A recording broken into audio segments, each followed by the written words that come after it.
Hey everybody, going to wait for my guest to arrive. Dr. Sarah Zaldivar. I believe that's the correct way to pronounce it. Appreciate you dropping in, folks. I'm going to get started here in just a minute once my guest arrives. And I see her name in the roster and I get to invite her to join me.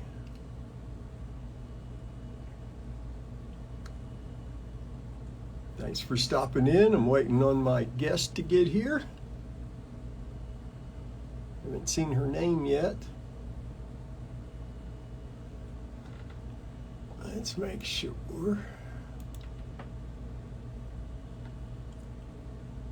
Nope, no new messages. I know she knows how to do this. I feel certain of it. Sarah, if you're in here, go ahead and try to join or ask to join the video. I appreciate you there, Colorado Springs. Because I don't see your name in here, Sarah.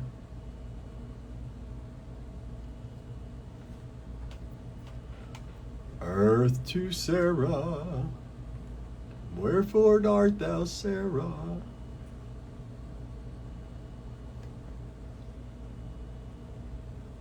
Like to join. Okay.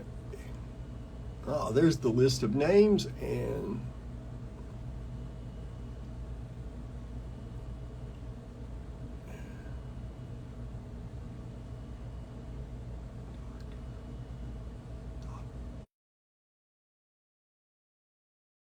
Georgia. Bethlehem, Georgia. Bossa Nova says, I'll be Sarah today. I don't know that you could take her place.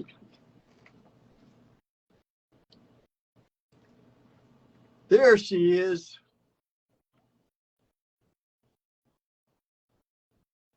And now I got to wave at her.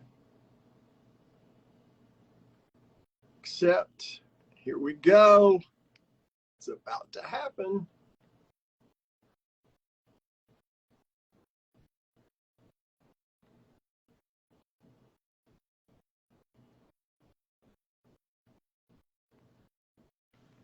Sarah, I'm accepting your request to join. It says you're unable to join.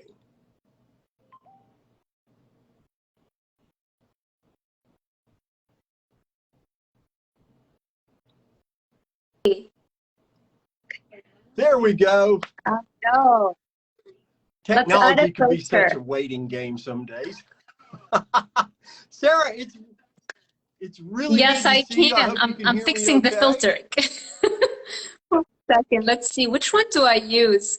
They don't show you. Okay. See, those are the things that you don't have to worry about.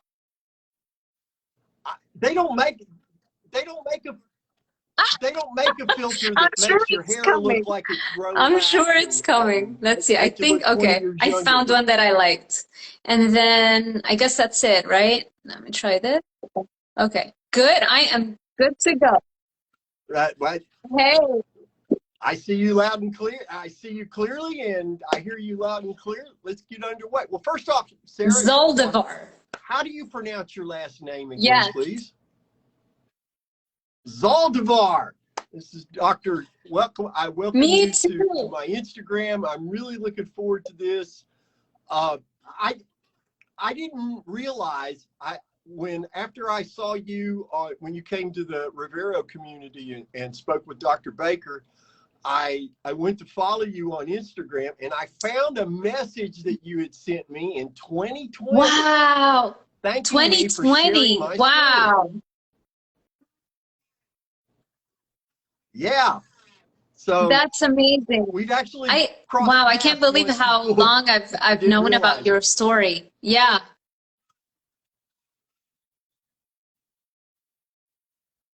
Well, the story we're going to talk about today is yours, because you've got an incredible story and you say a lot of things I think people need to hear about the dietary instruction, etc.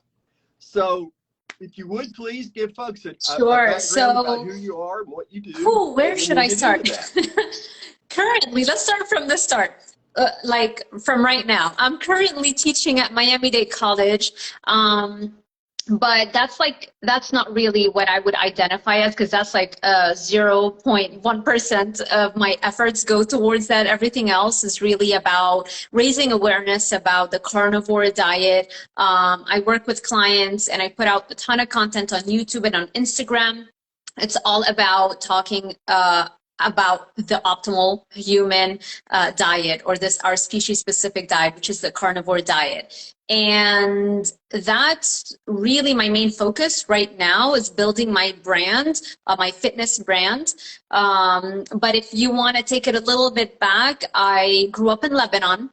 Lived all my life in Lebanon. I did my bachelor's and my master's in nutrition and dietetics in Lebanon. I completed my licensed dietetics, like the hospital internship, the board exams, all that stuff. Became a licensed dietitian, all that stuff in Lebanon. And then I came to Miami and I did my PhD in exercise physiology and nutrition at the University of Miami.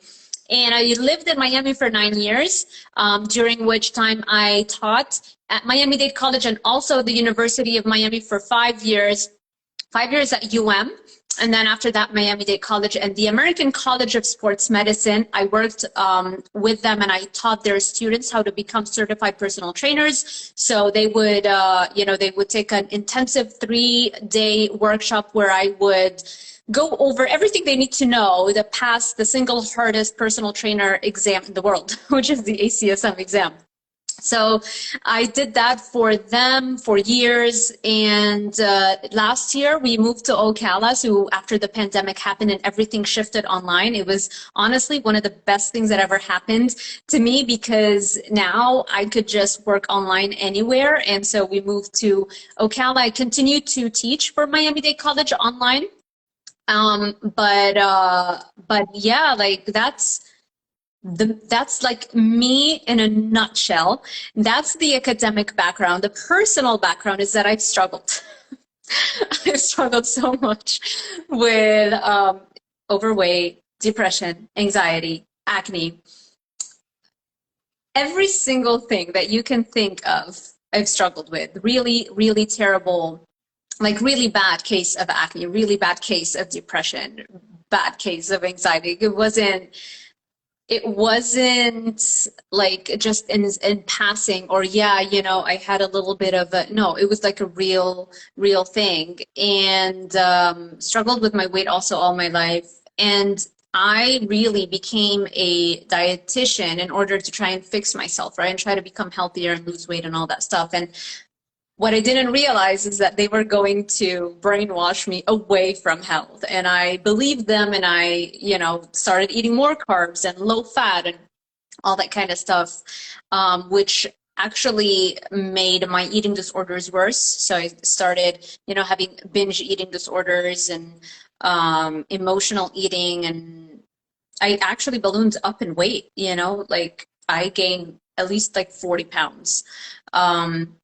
So, and I have a small frame. I'm 5 feet tall. So that's a lot of weight, So yeah, that made my depression worse. And I know when we were in that Rivero interview with Dr. Sean Baker, and I was talking about this, and I got emotional talking about that period of my life, because it really is something so hard to go through, when you gain this kind of weight and at such a young age, and not having your clothes fit you. I mean, when I graduated, I didn't even go to any of the festivities that all of my other 18-year-olds classmates were so happy to finish school. I only went to the absolute must graduation just because my parents were going to be there and got the degree, but I didn't do anything else. I didn't want to leave the house. I mentioned I was suicidal, like very serious attempts. So that breaks my heart just thinking about it. And I hope that by sharing my story and raising awareness, it doesn't happen to anybody else.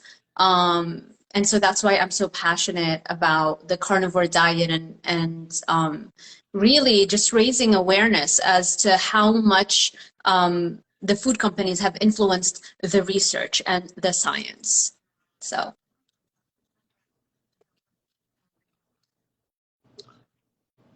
Well, first off, I have to say I'm really sorry that you had to suffer the depression and the anxiety. As somebody who suffered from it for over 4 decades, I know what a nightmare that is. And depression is horrible and awful at every age. There's no good time to be depressed, not clinically depressed. But congratulations on finding your path to wellness, which I look forward to getting into that. You're an amazing lady because you've got all this education and you know what's wrong with it. And that's a unique thing because a lot of people in medical profession especially, they don't realize that they were taught incorrectly. Some of them never figure it out. But then some of them, you know, we had doctors like Dr. Ken Berry, who's like, all my patients are coming in fatter and sicker year after year after year. I better figure out what this is. It's so strange, and I cannot understand it. I cannot understand how you wouldn't follow up when you have clients, because at some point you're going to have patients or clients that will tell you, I've done this keto diet and I've lost this amount of weight, and they can't see that. You know, they're so brainwashed, and they want to be brainwashed, that I don't understand how can they not change their views upon such clear evidence that keto or carnivore diets can have such powerful effects for their patients. I don't get it, but I do have theories. And I think when I got interviewed by Dr. Sean Baker on the Rivero thing, I think we put out some hypotheses as to why that is. And I think it's probably because they've never struggled personally.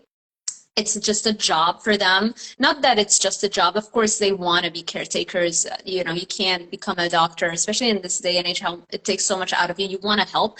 But because you have personally not struggled, or because you have personally not pushed your limits and challenged yourself to become an even better version of yourself, so you never applied that information, like seriously applied it to realize that it doesn't work. And so personal experience is such a big factor in filtering out or in the science that you are exposed to. Because, you know, I know it works both ways. Like for me, because of my personal experience, you can show me all the studies that tell me, you know, whole grains, low fat diet improve those biomarkers, and I'm going to see everything that's wrong with that study because I know for a fact that it's wrong, you know? And I think the same thing happens with somebody who's never had that personal experience. Like, how can the American Heart Association, the Academy of Nutrition and Dietetics, all of those large organizations, how can they possibly be so wrong, you know? It works for me. I can eat my salads and I'm fine and I don't have an issue. And so I'm not going to believe those individual cases. That's like an outlier or whatever. Or maybe, yeah, they lost weight and reversed their diabetes, but they're going to have a heart attack in 10 years, you know? And so that's the tragedy of our current medical system and the food system, really. That's why we have an epidemic of overweight and obesity. This is why 80% of us are either overweight or obese, and the remainder aren't necessarily healthy. Some people just can't put on weight, but they get very sick because they're still addicted to those foods. So, oh yeah. Oh, yes. Skinny fat. That's what we call it. So what led you, if you would please describe your carnivore journey, because you didn't just come to Miami and do all your teaching and the carnivore diet just suddenly appears around the corner. I still can't believe it was in 2020. I have a feeling like it could have been sooner when I reached out to you. I'm still in shock that it's been so long that I texted you, and wow. I mean, I remember reaching out to you, but I don't remember it being like 2 years ago. That's insane. So how did it start? It first, you know, growing up in Lebanon, it was a really survival mode. I was just trying not to kill myself. And I don't say, I know I joke about it, try to like laugh, and it's no laughing matter. It was a very awful time in my life, but just to share just how like where my mind was at. I just wanted to get my degree, do something that obviously I was passionate about and had a very personal goal of mine. It wasn't just academic, but I couldn't really apply it 100% because I was just living in survival mode, just trying to survive and get a degree and get a job. And then it wasn't until I left Lebanon and I came to Miami, and I was finishing up my PhD.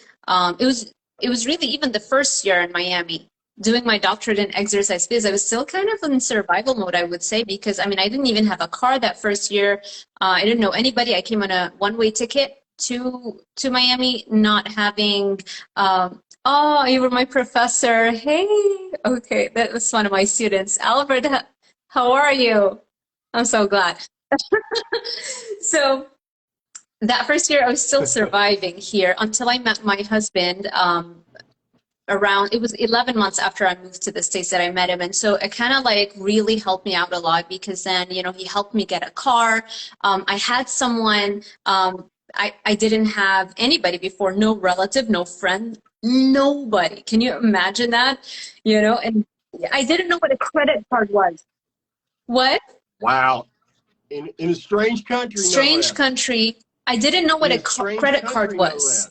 I had no idea what that was. I was like, my friend was like, because they were gonna, so they paid a stipend for the first 9 months, during the academic year. You teach for the university, and in exchange they pay you. But I didn't know how I was gonna survive the remainder 3 months of the summer. I had no idea. I was like, I just went for it. So, huh? Yeah. Thank you. So thank you. It worked out. Always follow your gut. Always follow your intuition. That's always been my guiding principle. It never lies. Seriously. So around that time, my friend was like, "How are you gonna survive the summer? Like, get a credit card." I'm like, "What's a credit card?" He's like, "Just get it." I was like, "I'm scared. Like, what are the So anyway, it wasn't until I finally started dating my boyfriend at the time, who, now is my husband, that I really felt a little bit more relief. I had a car, and and then I moved in with him. And so it just became, it wasn't surviving anymore. And now I could fully dedicate myself, not only to the PhD, obviously, but also to my workouts and my diet and everything. And I started really paying attention to how eating certain foods made me feel. And I would still binge, and I would still struggle. And that's how eventually, every time I would have a slip up, I would go out and read books and do my research and nerd out on the content. And eventually I came across the keto diet. And so that helped a lot. The first 7 days on a keto diet, after the first 7 days, it was like a brain fog literally lifted off my brain. You know how that feels, right? So that I was sold, and I was losing tons of weight too. But I was still addicted. I was still having, hey, best teacher in Miami-Dade. Oh, thank you, Marisol. So that was my first foray into kind of like not the mainstream, and understanding that everything I was taught was wrong. Coming across the keto world, coming across functional medicine, and knowing who Mark Hyman is and all those kinds of stuff. From there, still struggling.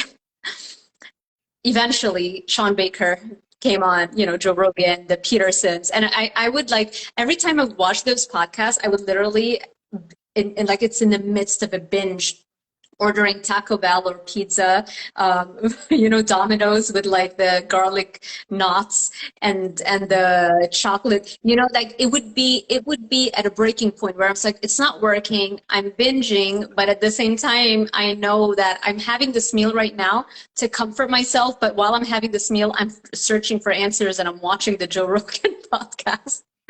So that's how I came across the carnivore diet. And, eventually, obviously, slowly but surely, I didn't go completely into carnivore overnight. And I think it's important for people to understand that if you're struggling to stick with it, don't worry. I struggled too. Eventually it'll stick. Not everybody has to do it, cold turkey. And if they don't, that means they'll never be able to stick to it. Like, give yourself some grace and give yourself, like, understand that a lot of us tried multiple times until eventually it stuck. And that was a very, sorry, super long answer to your question. It's all right. You were fine. That was a great answer, and I appreciate it. And you said a lot of really good things in there that I agree with 1000%. You know, a lot of people come into this, they want to get better, but they don't really understand what's involved. And they get wrapped up in the old way of thinking of, oh, I failed, so it's over. Well, I've ruined it. Exactly. And, that's just not the way this works, thankfully. I'm fascinated. What was it like what was that moment like when you realized everything you had been taught about nutrition was false? Now, because it wasn't just a passing fancy for you. This is what you put hard work and time in to learn so that you could help people with. And you find out it's all wrong. It's, if I were born in the United States and I did everything I did my PhD here in the States, I would be a lot more mad at the whole situation. I'd be a lot angrier. Right now, I am angry, but a little bit less, because I do realize that the PhD, it was like my ticket out of Lebanon, because I had no future in Lebanon, and actually now, ever since I left, it's gotten way, way worse. Like in the last 3 years, the currency dropped by like 90%. I mean, it's really catastrophic what is happening, unfortunately, in my home country, right? Yeah, my wife and I attended when we first moved to Jacksonville, Florida, where we live. And then again, after the COVID nightmare began, we attended a Maronite mass. Maronite, yeah. I grew up in a Maronite, Christian Maronite. Yeah. I wondered about that. But it was, so we would hear about what was going on in Lebanon. And people don't realize what a horror show Lebanon is right now, and has been for decades, unfortunately. So you're very fortunate that you escaped when you did. I was lucky that my parents were able to support me. They bought my ticket out. My mom gave me $2,000. She's like, that's all I can give you, and she paid for the ticket. And I had $2,000 to furnish my apartment and do everything I needed to do, buy a laptop, and that was it. And then I just, thankfully, I was getting the stipend. But yeah, definitely lucky to leave. But at the same time, I want to make sure that people understand that I planned this as well. Like, because I went through a nervous breakdown after I finished my bachelor's again.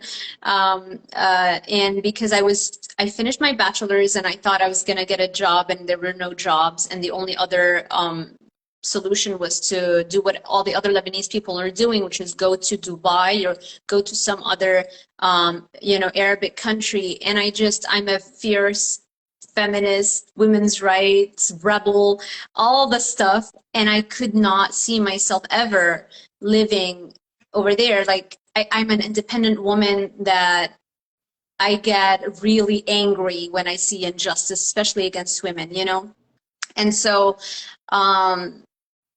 it was a dead end for me. It was like, I would never, like, it wasn't even an option that I would go to, Dubai or any place else. And so it's like, so now what? So I went through a nervous breakdown, really. And the only thing that got me out of it, I mean, I'm talking months where I would be in bed all day long. The only thing that I would drink or eat would be a glass of whiskey and one chocolate chip muffin that my mom would feel so sorry for me, should go get it for me. Yeah. Oh my. Poor thing. as somebody who survived a nervous breakdown, that's another one of those things that once you've been through one, you have great sympathy when you hear about anybody else going through it, because it's awful beyond my ability to articulate accurately. And that's what makes this wonderful way of eating so special, because it eliminates everything that was wrong with us metabolically. And I almost teared up when you mentioned, I may tear up yet now that I think about it, because I found out about this from seeing Jordan Peterson. And I had the blessing of getting to thank him in person this past March.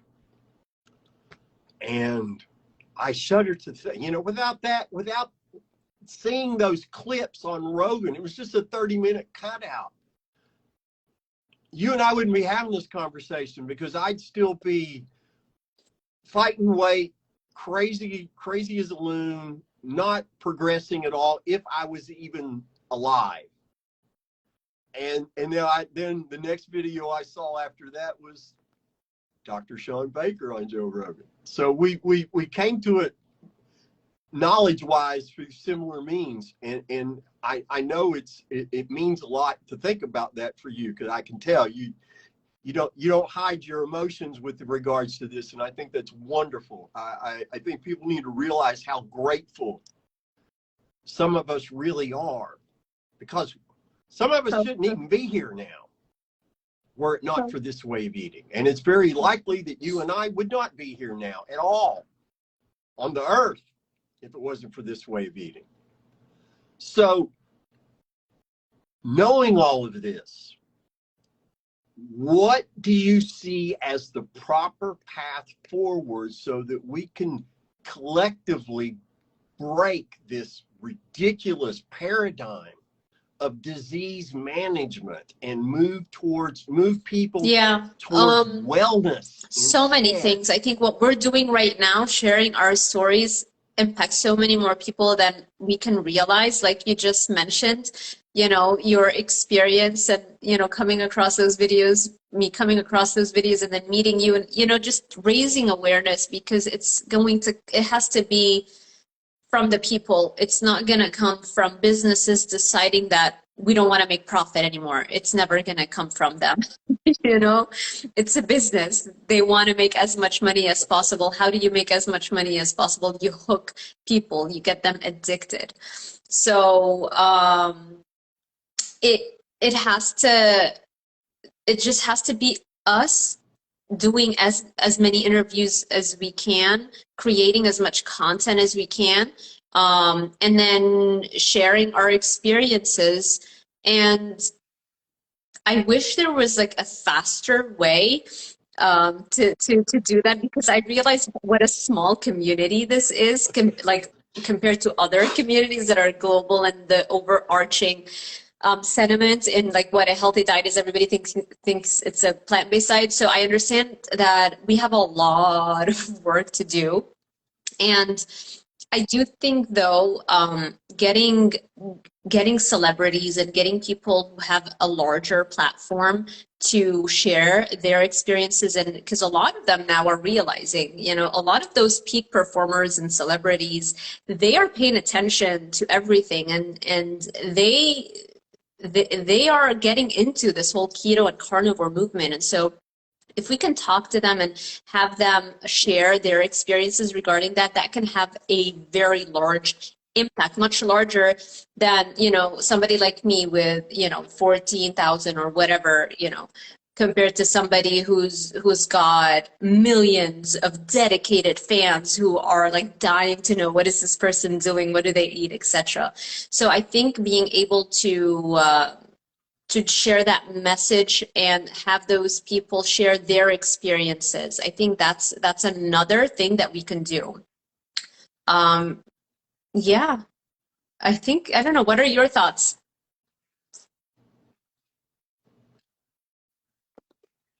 I agree that we need to do everything we can to get the word out. I think our anecdotal stories are more powerful than we've ever given, that we're ever able to understand. Because one thing I've learned in my 4 years of living this way and doing this influencing thing, which is not my term, I think it's ridiculous.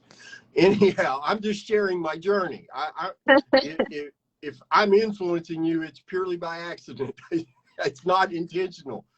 But I do this because people need to know you're not broken. You're not a genetic error.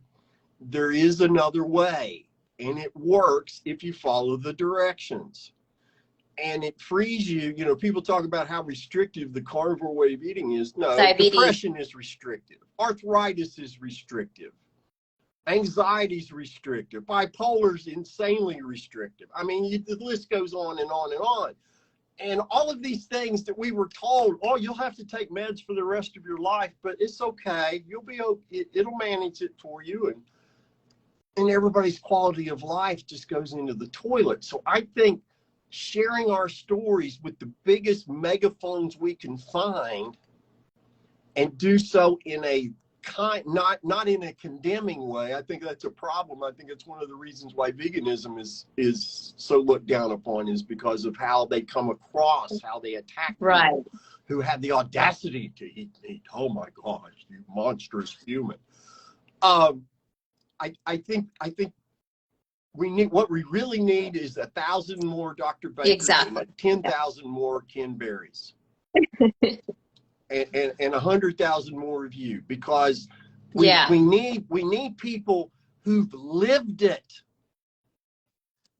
We've all, I mean, you know, Ken Berry got a great carnivore story. You know, he used to weigh almost 300 pounds. You look at him now, he looks, you know, he looks like a mountain man. Yeah.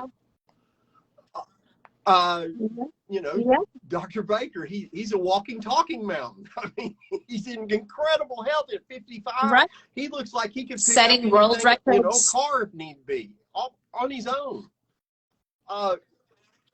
Yes, and these stories are inspiring, but it's also inspiring, and this is something I encourage people to never assume nobody's paying attention to what you're doing. So if you lost 5 pounds, share with the world you lost 5 pounds and how you did it, because there are millions of people out there who would give up their retirement, a limb, to lose 5 pounds. To just, if I could just lose 5, then I could see a path to losing the rest.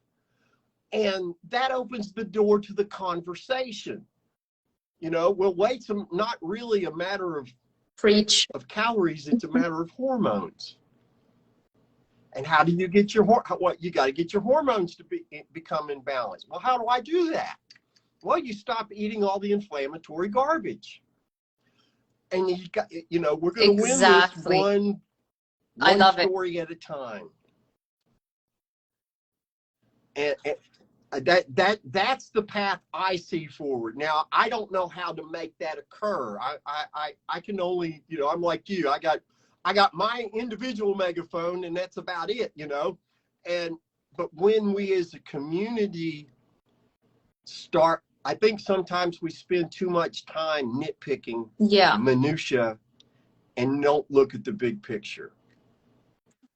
We find things to pick nits with that we could better use our time. Hey, they don't do it exactly like we would do it, but look at what they've accomplished. See, I don't care if somebody can feel better than I do. I think that's wonderful. Then you can teach me how you did it, so that I can teach somebody else. And I think that's where something we need to, a line of thinking that we need to adopt as a community, because we're already convinced. And when you put good out into the world, which this is, for other people's benefit, it comes back manyfold. I think more, if we have more of that happening, you know, the carnivore, listen, when I first started this on Instagram, there was maybe 24 Wow. people who were doing this way of eating that I could reach out to. And now there's hundreds and hundreds of folks and new folks coming on. There's actually a generation of new carnivores. They've been at it for a couple of years.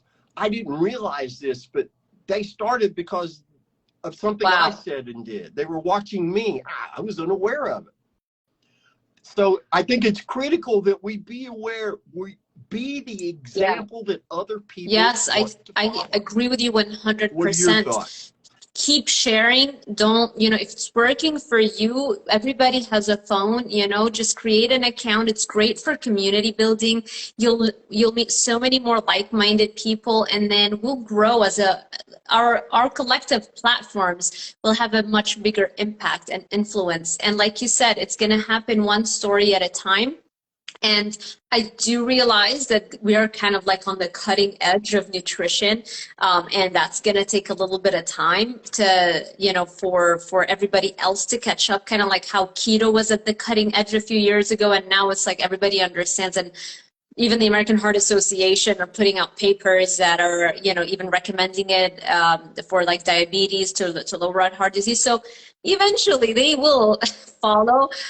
But I think doing everything that we're doing consistently, persisting in it, and sharing our story and sharing our successes, and if we're losing weight, sharing that, I think that's huge, along with all the collaborations we're doing. And I loved what you said about, let's not nitpick one another, you know, like, okay, some other doctors are doing fruit and honey, but you know what, they're still better than 99.99% of the doctors around that are still recommending a Mediterranean diet that's low fat, high in fiber. You know, at least they're thinking out of the box. They might not have everything exactly the way we agree with, and that's okay. Like, let's not be at war with each other. It's already such a tiny community. Let's all support one another and push our platforms to the forefront as much as possible.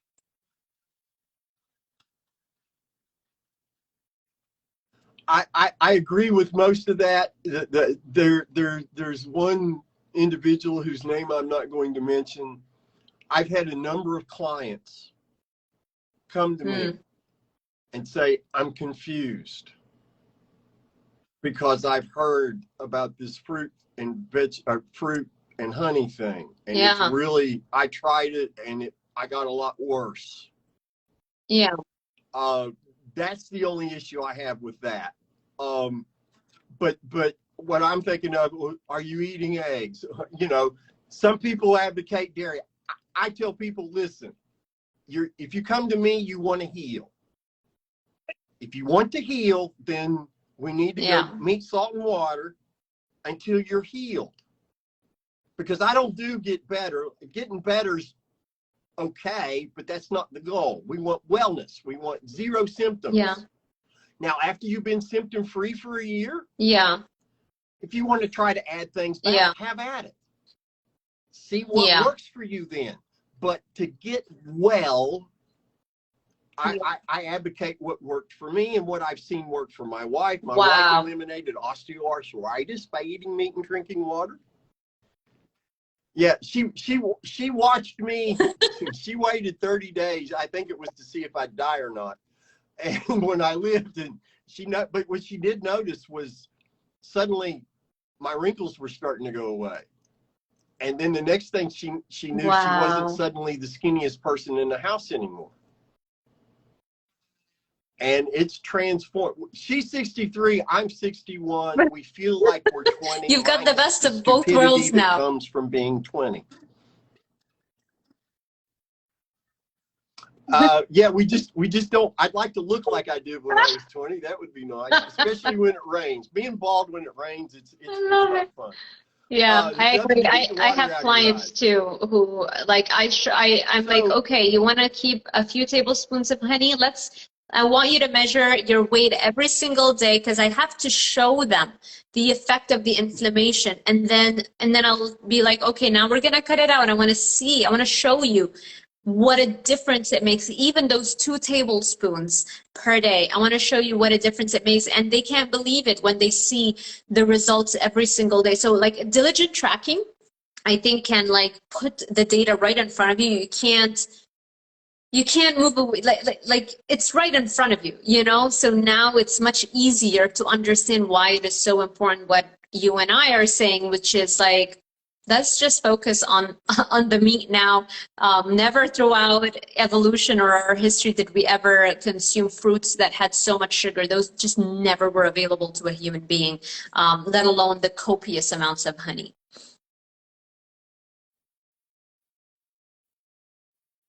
Oh, no doubt. I agree 1,000%.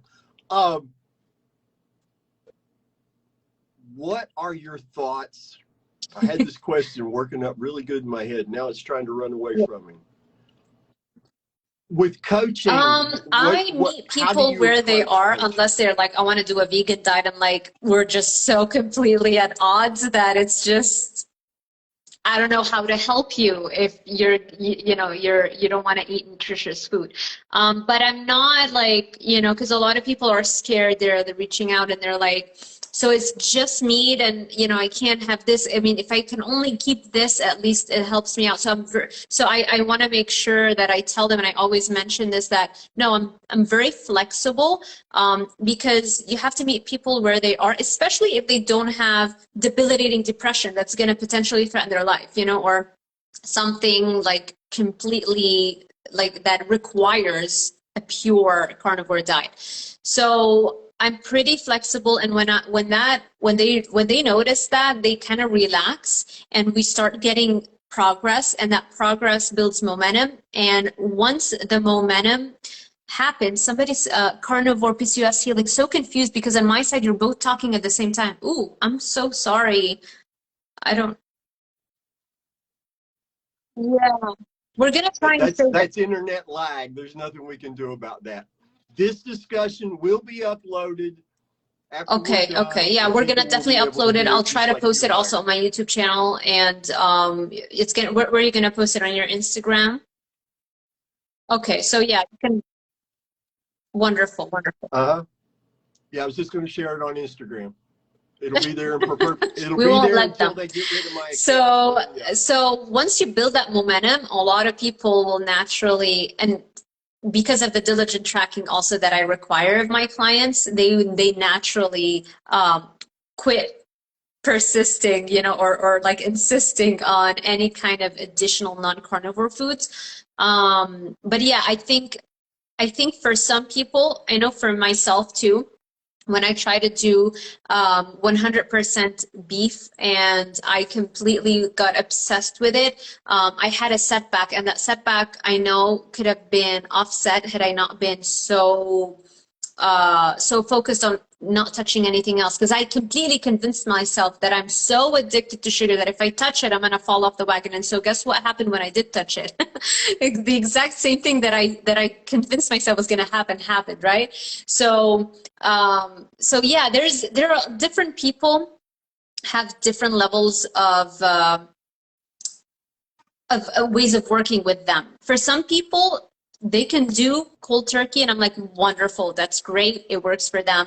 For others, I have to work on their mindset so that I make sure I eventually get them to be pretty consistent on a carnivore diet. But in the beginning, we can get a lot of benefits. We can get that ball rolling. We can create that momentum without having to be 100%. Like 90% for me is wonderful, and for them, they're so much happier than what they were eating before, binging every other day and being completely engulfed in the cravings.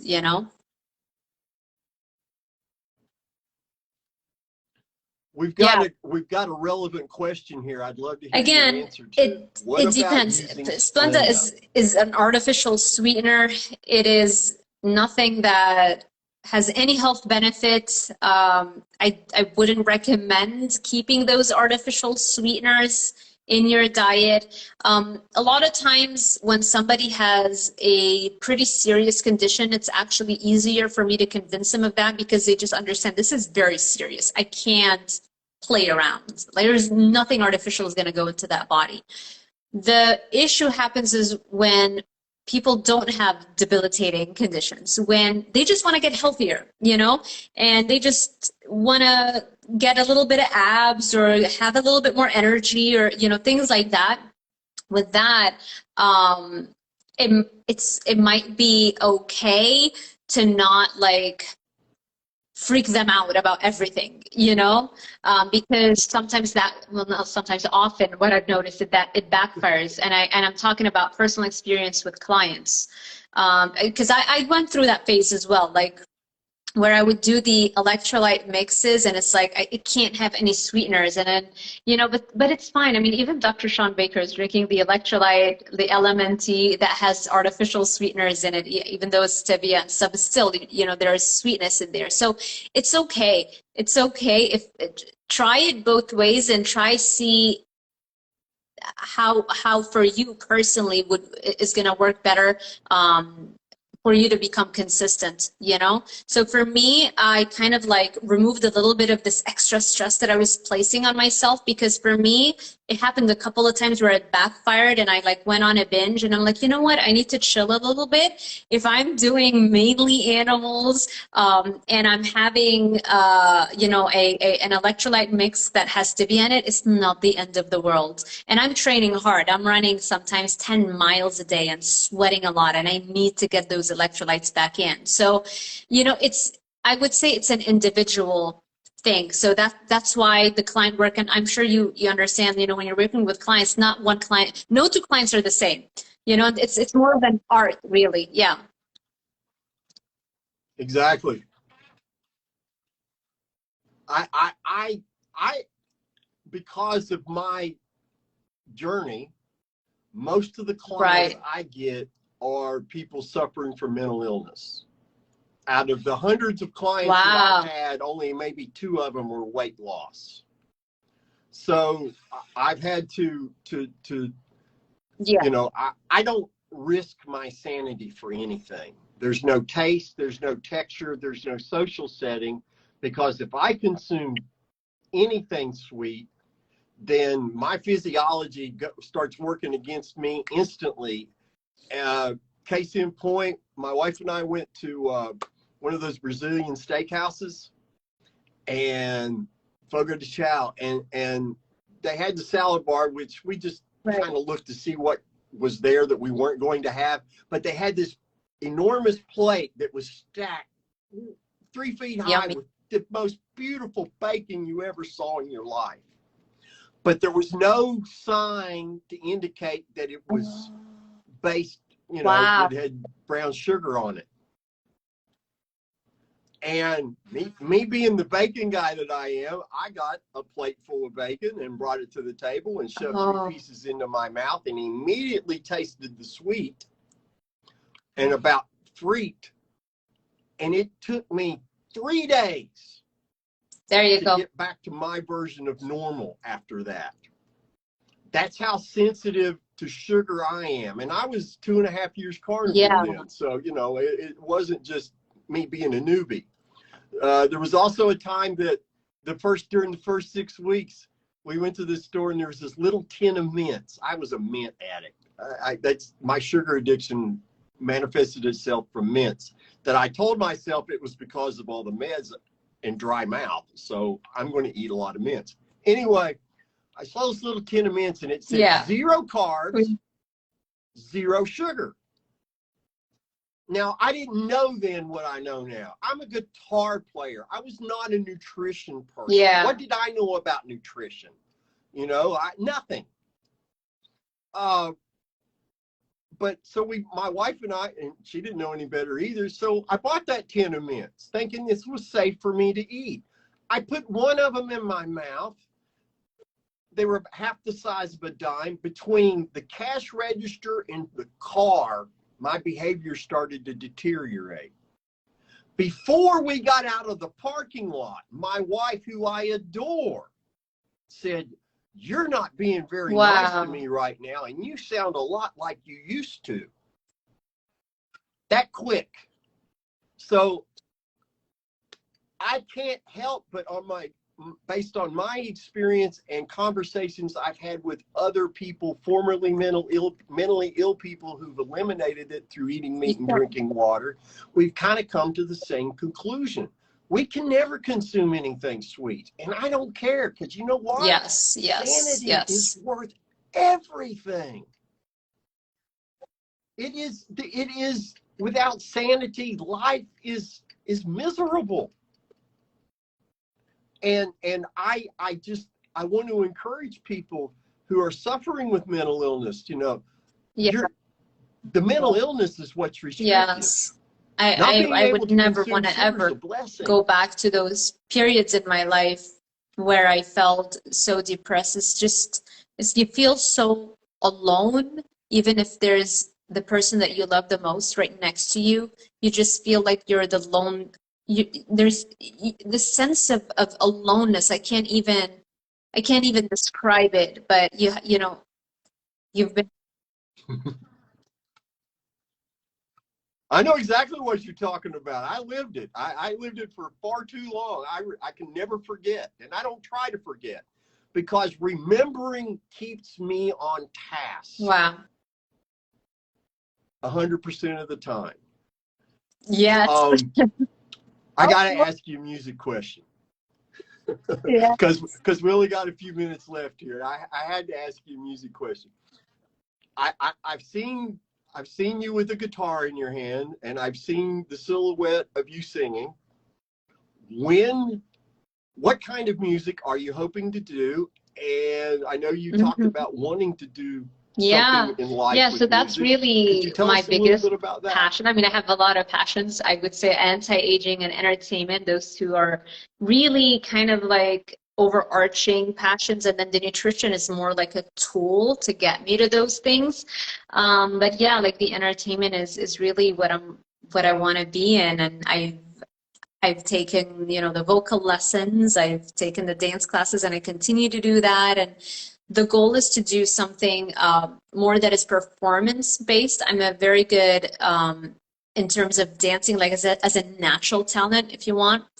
And so I feel like we don't have enough performers. Like we have a lot of singers, but I connect, maybe because that's my thing that I want to do. So I connect a lot with performers that can actually also put on a show.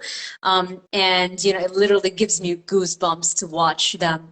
So that is something that I really want to put out there and put together, you know, tracks and like a visual, you know, which is like the music, my vocals, and a dance breaks, and the whole video clip, you know. And the cool thing with YouTube is that there are no more kind of like barriers to entry. It's all about how bad do you want it, and how hard are you willing to work to do that and make that happen.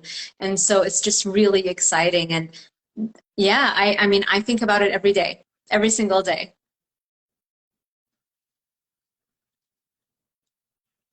I'm right there with you, sister, because I have two vocations in my life: music and meat. And there's not a hair's breadth of difference between the two as far as which one I value more. So I envision, as you were describing that, I envisioned a time where, ooh, hey, why don't we try to write a Carnivore song together and come up with something that we could use thematically to help promote this. I love it. Meeting. Did you hear this, everybody? We're going to create a Carnivore song.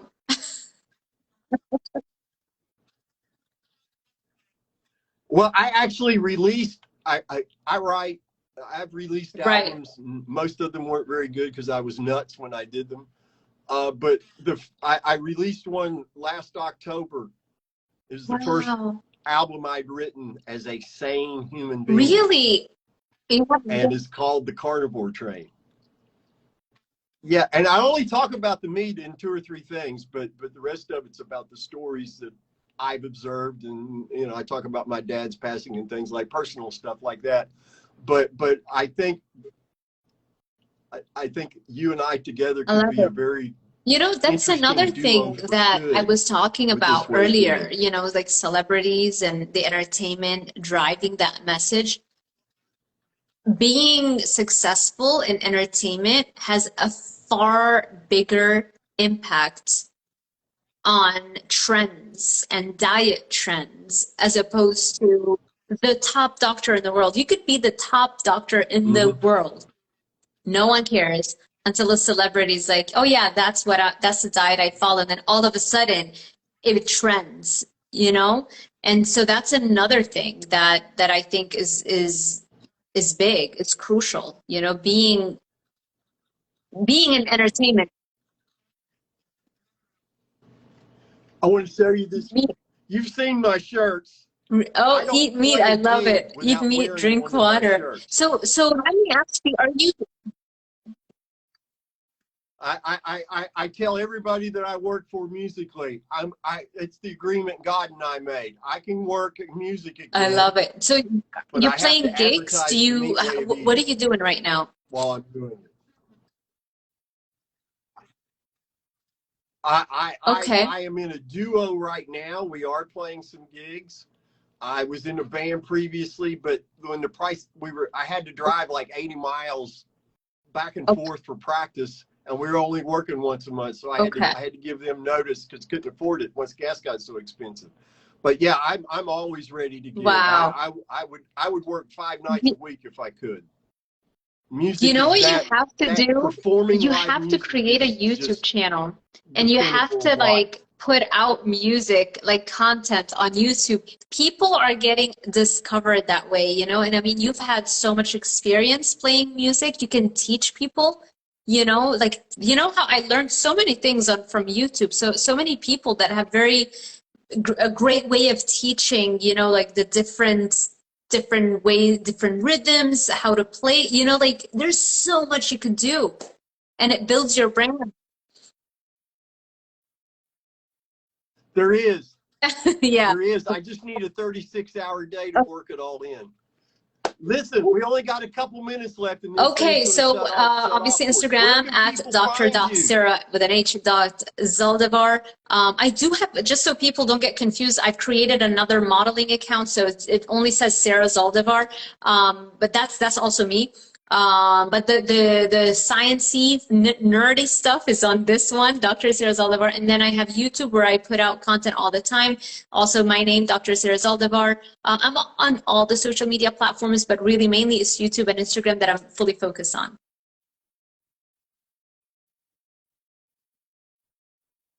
Wonderful. I can't thank you enough. I wish we had another hour because I feel certain we could fill it with non-boring conversation. Keep doing what you're doing. And I look forward to the next time we get to talk, Sarah, because I think we're going to help 100%. A lot of people. Thank you so much, Brett. This has been so wonderful. I can't believe that we finally met and we're talking, given that, you know, I've learned about your story for so long, and you know, it's really an honor to meet you. So thank you so much. Well, thank you. 100%. Again, and one day we're going to get the piece together. All right. It's a pleasure, dear. Folks, this is going to be uploaded to my Instagram and if possible to also to Sarah's YouTube channel. So appreciate you all for watching. Thank you very much. Remember, no matter how hard life gets, never forget you've always got something to be thankful for. You too. Bye. Take care, everybody. Be well.